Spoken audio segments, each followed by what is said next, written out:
This episode of Super Pulp Science is brought to you by Krampus is My Boyfriend, available to read on Webtoon, a story about a 16-year-old girl who accidentally summons Krampus and has to deal with it day to day.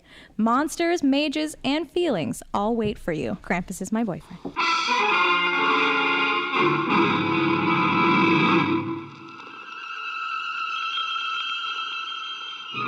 Attention, citizens! It's time for Super Pulp Science! Hello, everyone, and welcome to Super Pulp Science, a podcast that talks about how genre gets made. Greg Curry, this one's for you. I'm Sam Beiko, and it's my podcast now, again and forever. With me today is Gregory Kamichuk. Thank you so much for having me, Sam. That's right, because I am the one that bestows privilege upon others now. Just want to remind you of that. I know my place. Who's that in the corner, huddled and crying? I believe that's Justin Curry, artist also known as Chasing Artwork. Hello. Is there a reason you called us here today? Yes, the bitch is back.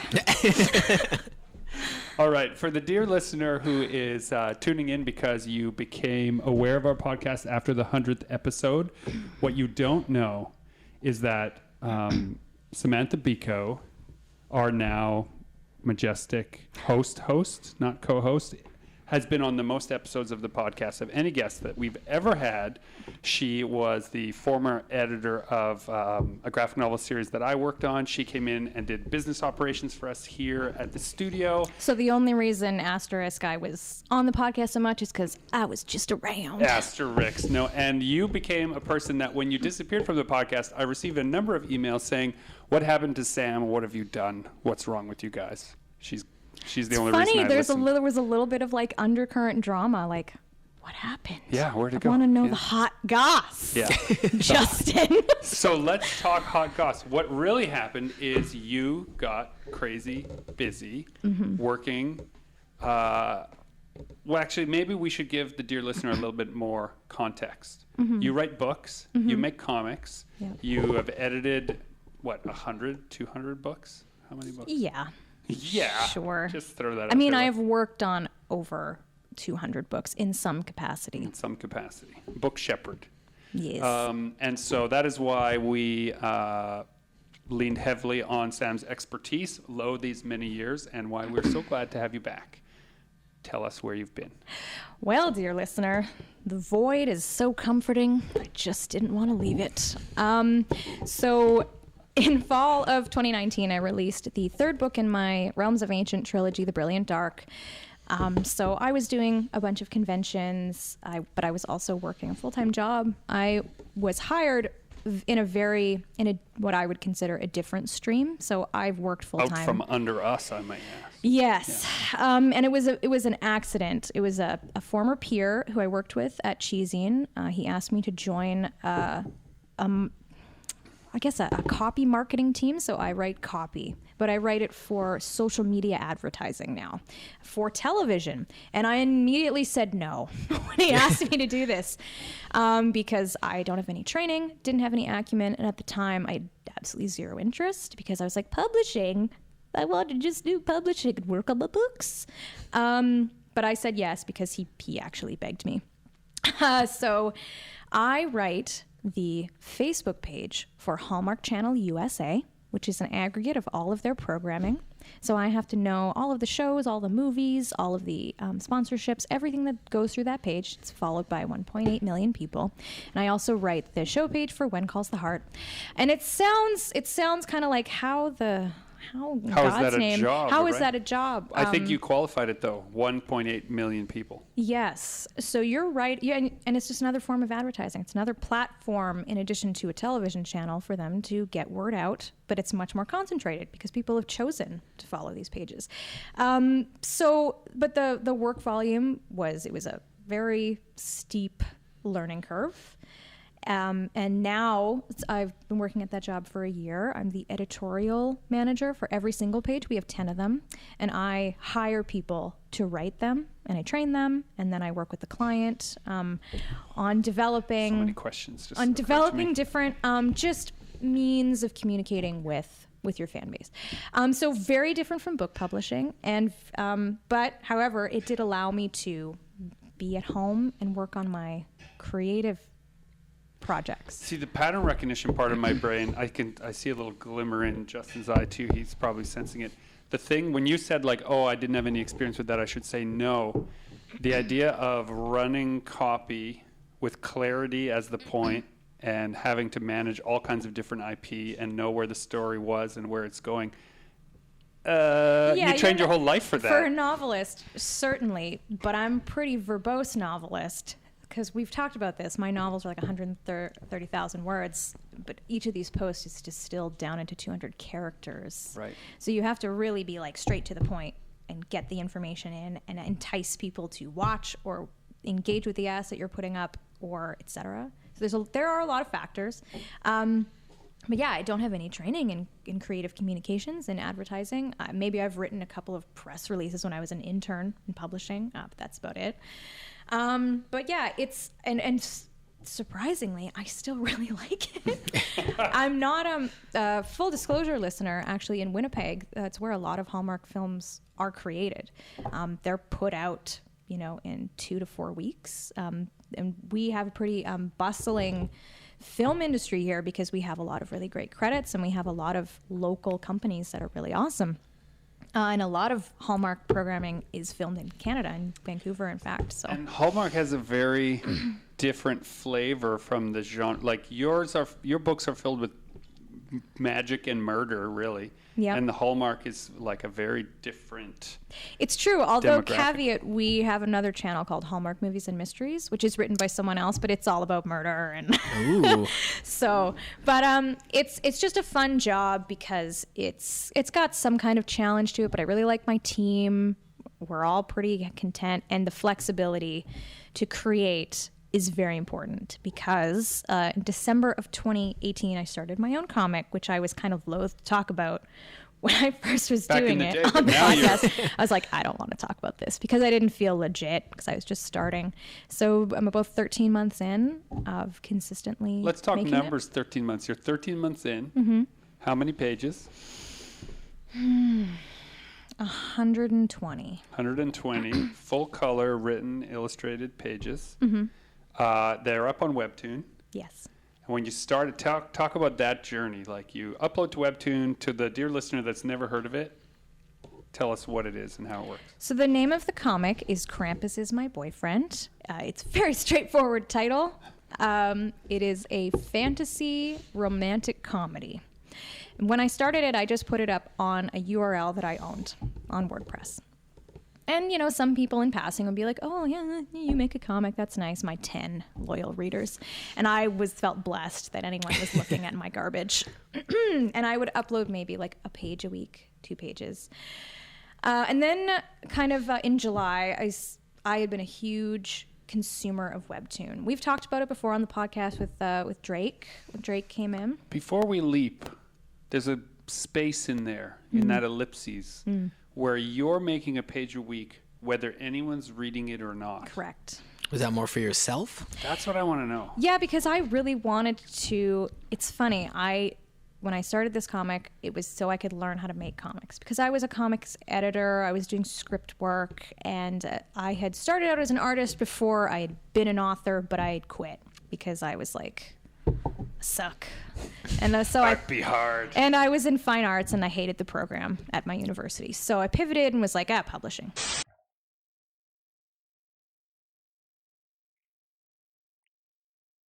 You can come in, John. You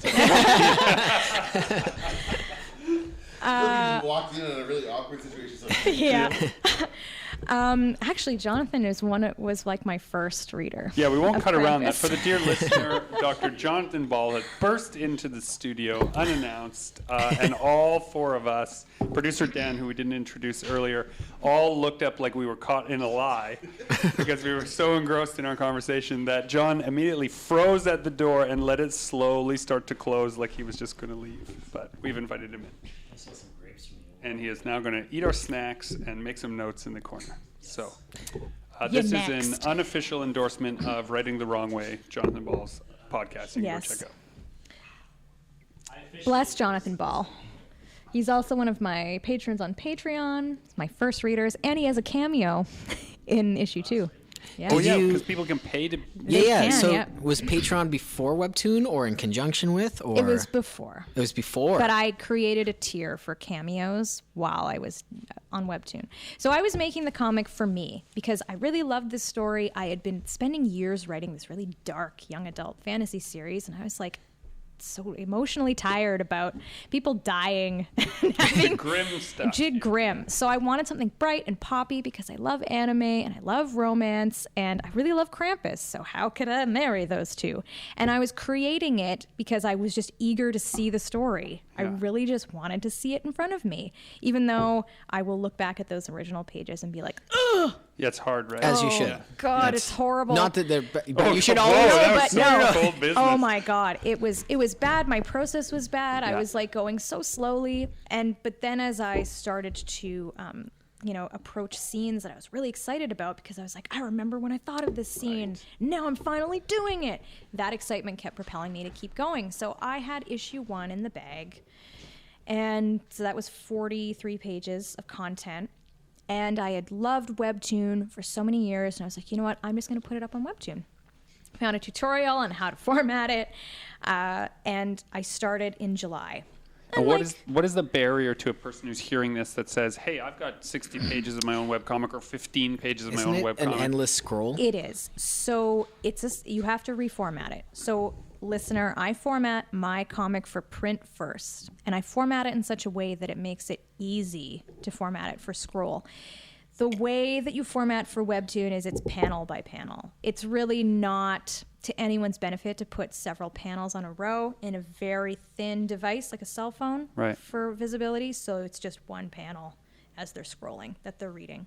So each of my updates now has about 30 panels in it. I kind of think of it that way, but I am also like priority. It has to look good on the page. Right. So like 3 to 5 panels will make a page, but each of those panels will also tumble. Do you find like you're, Is that right? Oh God, you're some struggling of my between... pages have 10 or 11 panels because I'm doing it in like a manga style storytelling where there's a lot you of hate cut yourself. to eyes, cut to Right. facial expression, Yeah. cut Actually, I like did mini notice heads. that. Yeah, I was going to ask. They're very crowded. I'm trying to not do that as I approach issue 3, but the pages are big. Like they're Silver Age size. So I feel like so far it's fine, but that's why I'm tired all the time because it's like, oh, Sam's putting out 3 pages a week and there's 11 panels on each of those. So you work a goddamn full-time pages. job doing social media management. Is that a fair, am I Social media characterizing that? content creation. Okay, so you're content creator for social media to 1.8 million viewers. I'd say 2 million. And you turn that on and off throughout the day in your brain to as go you're working on open comics. Photoshop, Yeah, go back, fill out my spreadsheets, Right. open Photoshop, yeah. that's so great. And then I work in the evenings. Yeah, isn't that sounds amazing? Isn't that the best? Yeah. Till you Now burn out tell and us, die. you're literally massaging your arm right now. Sam, tell us the dangers of drawing every day, all day. While also typing out furiously. Exactly. The typing actually is a relief. But yeah, so when you think about it, I'm doing all of this drawing. You know, I'm getting up to walk the dog at the very least. Bless you, dog. But you just get so into it. You're like, I really want to see this story. I want to put it out. And then all of a sudden you add Webtoon into the mix and you have to have an update every week. It's just better to have 4 updates a month, and so that you can catch the attention of the editors, because there are human people who look at the comics that are coming out. Yeah, how different would this story be if you just set out to make a 120-page graphic novel and nobody saw it until it came out? Yeah, exactly. But like as I'm doing it, all of a sudden people are subscribing to it, and then they're like, oh, I can't wait for the next update. And you have that in the back of your head. Oh man, how different must that be for you? Okay, so here's the train in my head. You, as an editor, have watched people and shepherded their stories, but like you say, to a print deadline. The whole thing, then we'll see an audience reaction. And sort of by then, it doesn't matter really if the audience likes it or doesn't like it, because you've launched it, it either sold or didn't sell. And you're moving on. You're moving on the market forces. But what is it like to be constantly updating a living document, he said with an edge of fear, knowing that he doesn't think he's brave enough to ever do It's something amazing like that. because everyone, I don't know, it's really great because in the beginning, I didn't really have a lot of people interacting with it. And then all of a sudden there was like this core I had built up to like 700 subscribers. And then, people would comment and they were like shipping people and they were like, oh, I bet this is what she's hinting at. And I'm like, wow, people are catching on to like my weird foreshadowing and all this stuff. And it was just kind of it was motivation, but it was also anxiety because what if something happens to me and like this week and I can't get the update out? Or if it's too short, or, are they going to be pissed? Are they going to downvote me? Because some of them do, because some of these readers are very like petty. punitive downvoting. Punitive downvoting. So there is kind of, you're thinking of that, but I'm also very much like, I've never had this level of consistent interaction on anything I've ever made ever. On a novel, on an anthology, you get like, we've talked about this before in publishing. You get your little window where you have people's attention, and then you don't have it anymore. I get people's attention every week. And it's like I put the update up, and within 5 minutes, I've got 10 comments. And all these people are like, oh, my God, I read that so fast. Oh, I came here so quickly because I saw that, I got the notification on my phone that it uploaded. What does that do to you, though, and your connection to the work? I basically have limited myself to I will only check it the day it updates, and then I'll go back to work. And you have to like kind of say that to yourself because it's very easy to like land in this trap of why is no one commenting as much on this one? Right. They were on that one. And you're also thinking, did I put enough that was interesting in this update for people, or was it just kind of like a plotting? Like it was very slow, or there was too much talking. There's all this weird stuff that you get in your head, and I had to really dial back and be like, is this helping you finish? No. Right. Is this helping you get to where you want to? No. So that's why it's important to me to create it still for print, because I'm like, I can't wait until I can hold that book. Right. But I'm so glad that there are people following me along the way as I'm making it. And I say this because my readership kind of exploded. Not like enormously, but I met the editors at Fan Expo Boston last year, and they were very kind, and they followed my comic, and oh, so sweet. And then all of a sudden, I was in the editor's picks, which occurs on the front page and on the app, and then I was a featured, and then I was a daily hot. Like I had all of these like. So you went from 10 people who sort of read it on a URL that you own to 5,100 now. To 5,100 which people is who like, watch it. again, like you see some of these comics on there, they have millions. Like Lore Olympus is one of their highest viewed Sure. ones. It has had billions of views. Billions. Yeah. Like it's such an interesting platform because it's nothing like it has ever happened in comics where they're all independently created and it has that insanely high of a readership. It's got like that YouTube numbers.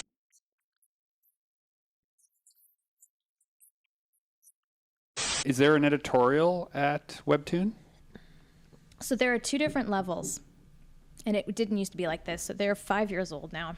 I'm on what's called Webtoon Canvas, which means I control all of the rights to my work.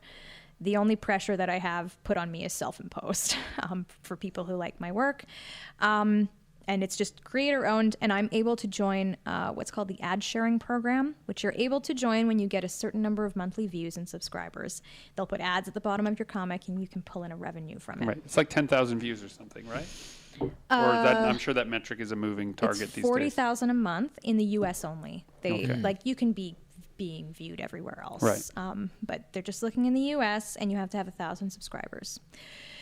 So that's Canvas. If they really like what you're doing, they can pick you up for originals, which you may have heard of something similar with Comixology originals, that's right, yeah. where they basically act as a publisher, and Webtoon does the same thing. They act as a publisher. You are kind of proprietary through them, and they have a hold on your rights for like 2 years digital. But you can print them. Your heart's content. But the thing is, when you're an original, you get much more visibility, obviously, because you're in there. You're one of their comics.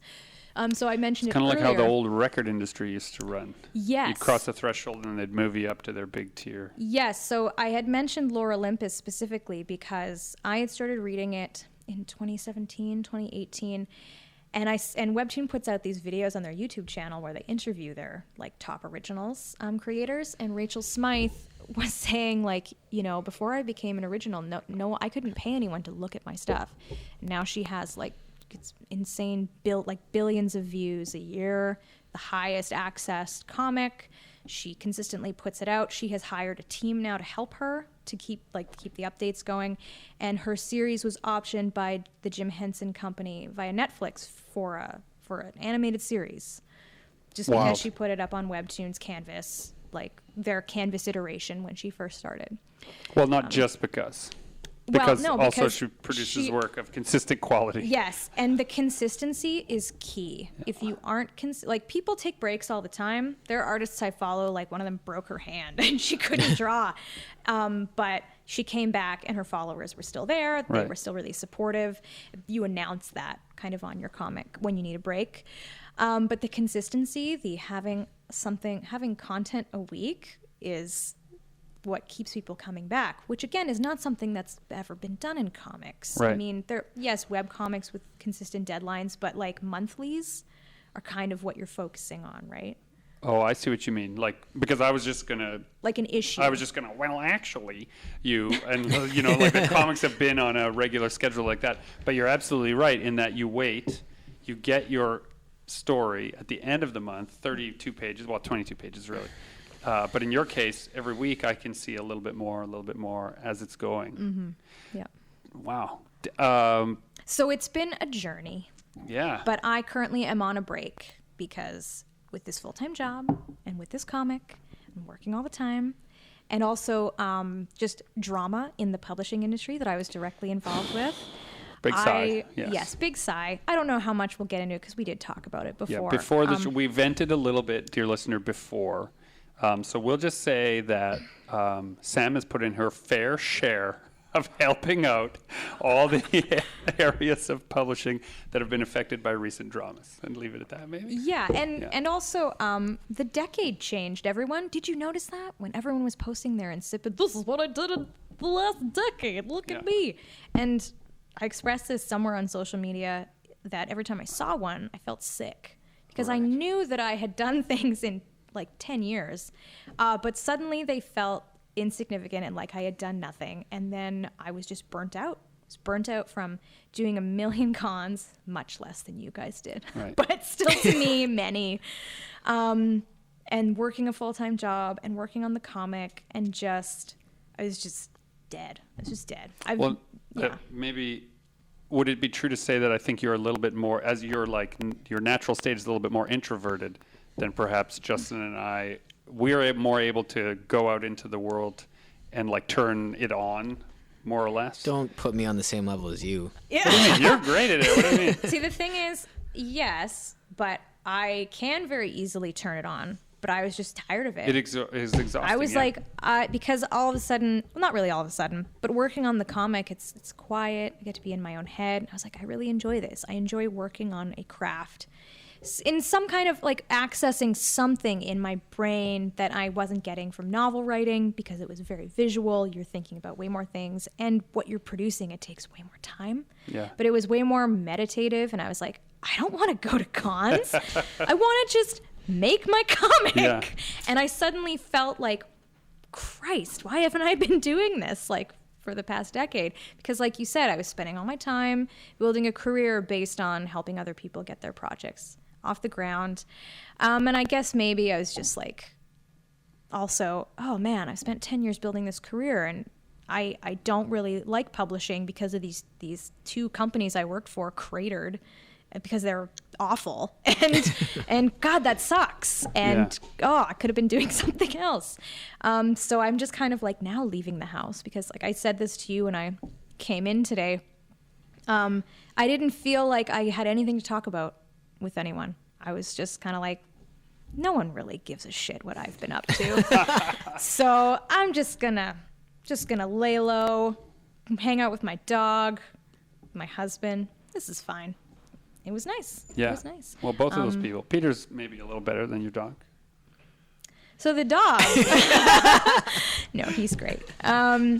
He's been like, honestly, I'm very lucky that I have a partner who is like, has been that supportive and who isn't in the arts, and who has been just like biggest cheerleader. Wow, look at you, you're all this success. And I'm like, what do you know? As he's like complimenting me. But anyway, yeah. And we were kind of leading into this because, yeah, I was massaging my arm 13 months straight of drawing. Every day. Every day for sometimes 10 hours, you know, to meet those deadlines, to meet all those deadlines that we just talked about. I woke up 3 days ago unable to move my right arm. And it's funny because I've been seeing on a lot of Twitter, a lot of artists are drawing their, wow, I really am injured comics. All of a sudden, here's how I kind of recovered from it. I don't have a rotator cuff tear. I don't have carpal tunnel. It's just, it locked up from repetitive motion strain. It's just a strain. And it feels, I don't know if you've ever had this, Justin, like IT band problems, like ever running. I did. It's like, it's a ligament that goes from your hip to your hip flexor into your kneecap.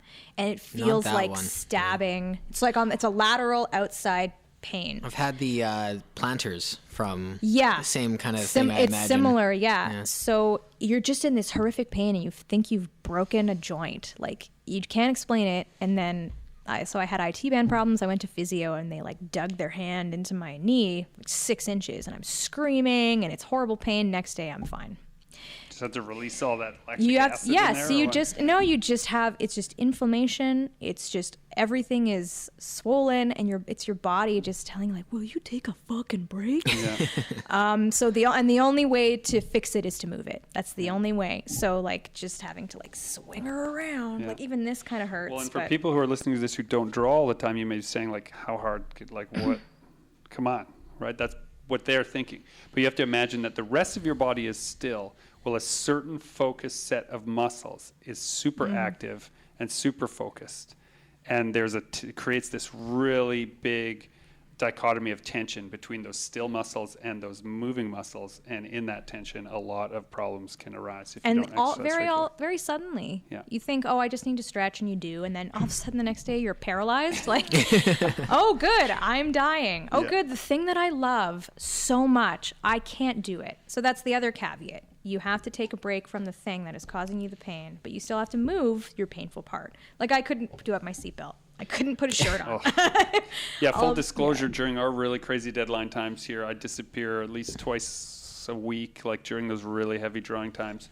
At the end of our block, there is a massage, like, what's the word I'm looking for? There's like a program at the Stevenson College. Massage. There, right? Massage Yeah. school. And so you can go, I go to the school and they, it's like $20 for an hour massage because they're all learning. But that means I can afford to go super regular when I'm in that zone that you're in, where like I have no choice but to put in 10-hour days. Yeah. There isn't an option. That's the only way to get it done. But you have to take care of your body. Yeah, and what's really distressing is, I'm 30, and I'm like, this is something that happens to artists who are like in their 40s and 50s. Why is it happening to me after a year? And it's because of compounding stress and then sacrificing other things like regular exercise. I found the only thing that helped to like loosen up and free my shoulder was running. And it was really super painful when you start, but then your muscles warm up and then, you're fine. Shake it all loose. But it's bad. It was, and also having to sit for 48 hours and be like, I could be drawing. I saw you post a string of like helpful exercise videos, like because I had nothing else to do.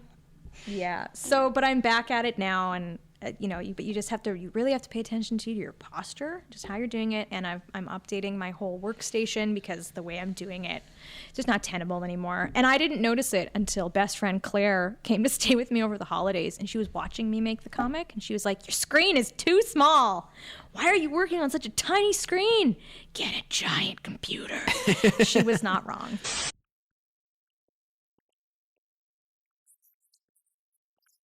Do you do a hard script first? Do you do Yes, so layout I have a speeds? hard script. It's like 50,000 words long. and it's just Of kind course, of. your script is. And yes. I have 9. He said jealously. He said- That's the tone you're hearing. I have 9 issues planned for the first story arc. So the way I approach writing this comic is like a series. So each issue is an episode of a TV series, essentially. So I have 9 episodes in the first season. Netflix, are you listening? I have 3 seasons planned. I hate myself. So I'm going to be working on this comic for a very long time. But I don't mind. How much do you adhere to that script Yeah, that's based on like what you want to draw that day? I would be a nightmare to work with. See, the reason that Because you're like more green butts. No, I'm just always changing the script. I'll change the script when I'm laying out text. And I'm like, you know what? Something like here would be good. Or like I really have to restrain myself to make silent panels. Yeah. Really? Silent panels are the best. Oh, they are good. But God, you've done whole books that are just silent and I can't stand it. Oh, need you writers. Oh, wow. But yeah, I will cut it up. I will, like, what was originally written is nothing. That's what's on the page, like what's on the comic page. I'm very flexible with it, which is why I'd be terrible to work with on a team. So No, but I think you need that because until you see it on the page, you don't realize like, oh, this doesn't work. play as Yeah. well as it did in my head or on. Yeah. Well, and even in Big 2 publishing, you know, talking to some people recently, their favorite moment is when it goes to script, to pencils, to inks, to colors, comes back. When the editorial process gives them time to see the script again, lettered on the page, then they change it. Yep. Right? Oh man, that art brings out a better beat. Take this panel out. Yep. Or rather, take this balloon out, change this to one word, make this, you know, this Yep. says everything. I can take my exposition Or I out. feel like drawing this, and that now doesn't go with Yeah. what I wrote, but I can rephrase it. So, like, I love that kind of malleability. Like, film does that too. They don't stick to the script. Yeah, the They film is try in to, charge. but Yeah. it's just kind of like, oh, well, I want to do this instead. So here's rewrites. Day of, we're shooting. That's kind of what I'm thinking about as I'm making it. But I know how the story is going to, I know how the entire story is going to end. I know the arc of every single character. And so I try to like throw in little tiny visual hints that people can come back to like in 10 years and be like, oh my God, she was already hinting at that. Have you ever been tempted to change up based on comments? Like somebody shipping 2 characters or commenting on, here's what I think is going to happen. You're No. like, oh, that's Are you I'm- legally obligated never to admit that? No, I'm not. I'm yeah. not going to. There are some things where someone says something and I'm like, oh, that would be funny for me to work in. So, like for example, the Krampus character, where we are currently at, he has to go to school with the main character Olga because they can't be separated physically because they're both wearing his magic rings. She can't get it off. He wants it back. But if they're a certain distance apart, this like invisible chain appears. So they always have to be together. And she's like, I am not leaving school. So we have to make this work. So he becomes a student. And he has a what's called a human filter. Everyone sees him as human. It's part of his magic. But he also has a tail. So he comes to school, he gets a uniform, and they're like, there's exposition, and they kind of come to a compromise. And he's like, okay, now that we've done that, and he rips a hole in the back of his pants to put his tail through because he's like, oh God, I've been waiting for that for like hours. And someone commented, wait, is he just walking around like in human form with a big hole in the ass of his pants? And I'm like, yes. So I'm like, oh, that's really funny. Yeah. I am going to have to explain that somewhere, and it's going to be so good because someone says something like that. But as far as relationships go, no, those are carved in stone. They are going to be what they are, and that's kind of it. That's a nice example of the sort of living document part, right? Where it's just a small detail in a large plan, but a fun one to Yeah. illuminate. Yeah. Elucidate? Illuminate. Yeah. Yeah. Wow. It's been a fun journey. I'm going to be on it for a while. Okay, so you finished. Okay. I just had a thought. Airlock. Oh, yeah. Yeah. I was thinking the other day how that was like one of the funnest Yeah, episodes. that was like a I highlight think. episode yeah. of us. And also recording. the fact that it didn't end with the episode. We kept going with it for yeah. like the that next whole day, couple yeah. hours. And then, Is there any? Oh, ECW Update? wants to see it. But I so haven't your written publisher it. wants it. But I haven't written it. Oh my God. So the thing that we brainstormed and then you took away, and just for the dear listener's sake, who's they should know that we brainstormed an episode which I think we called it Airlock in the show notes, so it should be easy to find out. But we'll look that up and put it in a link in our notes. We had a whole slew there where we were just story breaking for like a couple episodes. I have the whole summary. I saved it all. We did a breaking story episode. It was episode 58, producer Dan points out, how Airlock was made.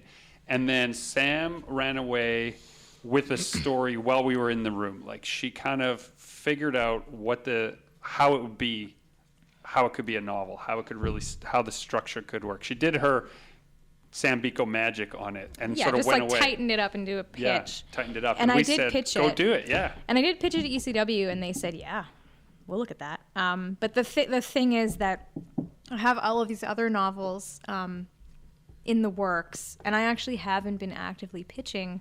I've been pitching to agents for other things because I've been so into this comic. I'm like, novels. So you're hoping then that an agent will then take some of your stuff, and then you can focus on the comics while they shop around the books, and then if you get a good enough deal, and it's funny because when I was a kid, and I'm thinking, I'm going to be an author, and writing books is great, and all I'm going to focus on is going to write the books, getting them out, and then for years I spent all these years promoting them, and now that I'm working on the comic, which has like completely different, it's not in bookstores or anything, and the reach is just very limited. It's online, much different industry. Whoa, reach. If 5,000 people are reading your thing every week. 50,000, wasn't it? No, it's 5,000. Oh, 5,200.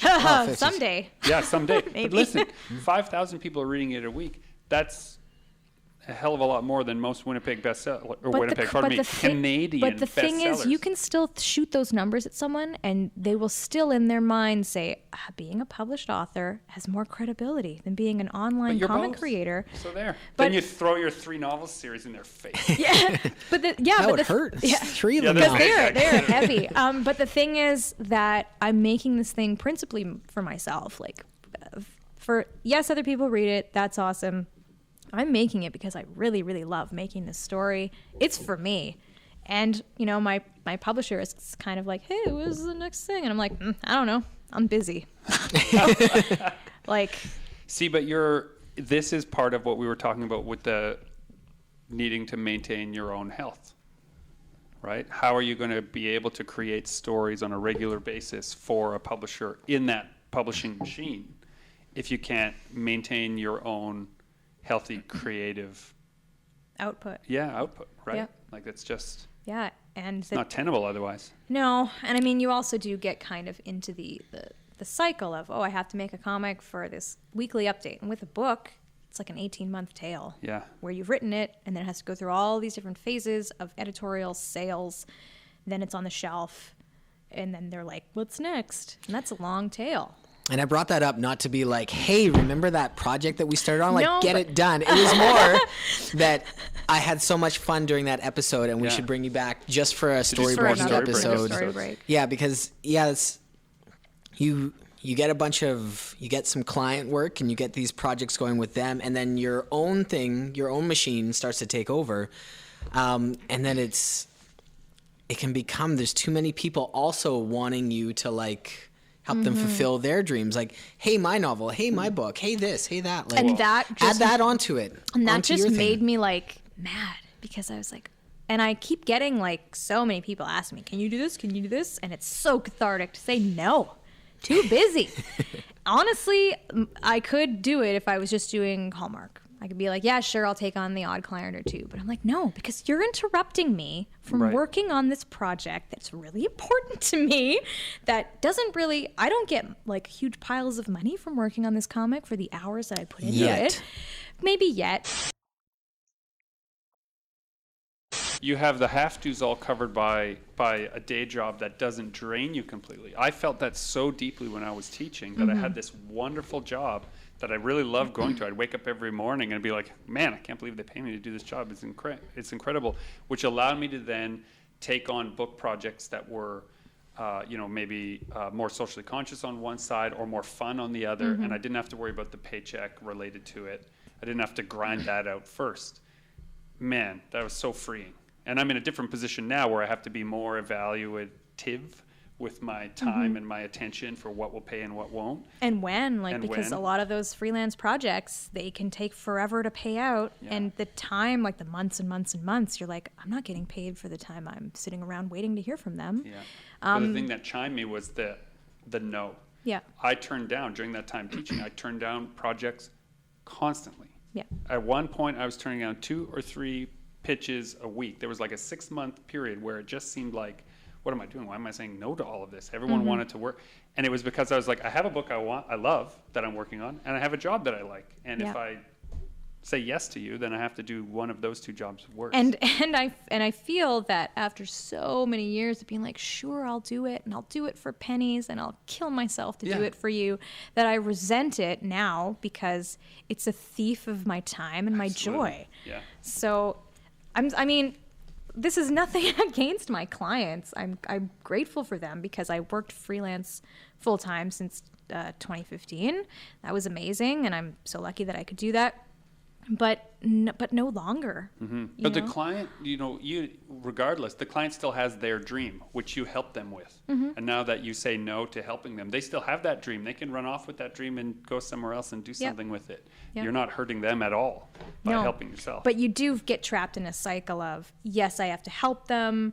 I have to kind of be almost at their beck and call. I have 20 bosses, but my income is not matching up to how much this is invading my mind so that I can't think up new stories, so that I can't sit down and commit to drawing or even making a book, because, the number one thing that people who want to be creators say to me is, I don't have the time. And I get that. You just don't have the mental capacity to even think about it, but to even put yourself in that chair. to turn it on and off. Turn it on and off. Yeah. I have 10 minutes. I guess I'll write my book. Yeah, right. Right? Yeah. People don't do that, but that's how I work. Yeah. Right? I literally have 10 minutes before I have to pick up the kids. I better get a paragraph in. Yeah. Right? Yeah. Could be why But the thing my that work sounds but like the my thing work that and your can- work sounds like your work. But But that is that's a good point. But I think the thing is that you're motivated to, and if you don't have the motivation because you're dead inside from True. being burnt out from all your other obligations, you're never going to sit down and spend that 10 minutes. And then 20 years will go by. And you'll be like, oh, shit. yeah, the Could drawer have novel. written the drawer novel. Everyone has one. Destination Oblivion. But yeah, I think the takeaway from all this is, yes, you have to make a living, whatever it is you're doing creatively. But if you don't enjoy it, what's the point? Yeah. What is the point? We'll be dead soon. You still love that, eh? That's still your brought it brand, back. huh? I just want to point out that you guys just said like 10 titles of podcast episodes in the last Yeah. 5 minutes. You guys kept running through all these things, and you guys have. Destination Oblivion. Yeah, just stick with that. We'll be dead. So I'll what be we're dead saying is soon. that our podcast is really about our lives It is. and our mantras. Yes. What did you say? Thieves of Joy, you said? Yeah.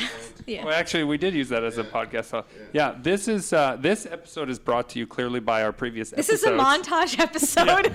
Oh my God. Dun, dun, dun, dun, dun, dun. Yeah, because you've returned. It's just Clip like an show. episode like of 80s episodic television where the old character returns and they flash back in the little It's just watery- clips. Da-da-da-da-da-da-da. and All it's the things me. Sam has helped us do.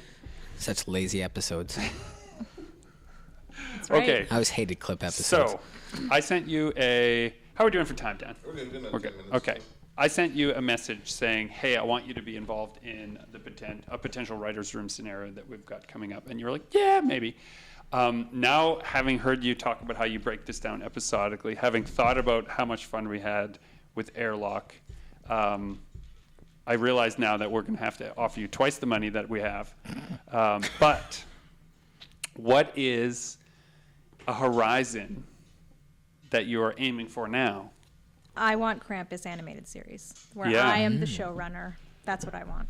I want to be Noelle Stevenson on She-Ra. We all do. Well, So I do, that's anyway. that is my goal. And to get there, I have to make the comic. Like Yeah. I have to.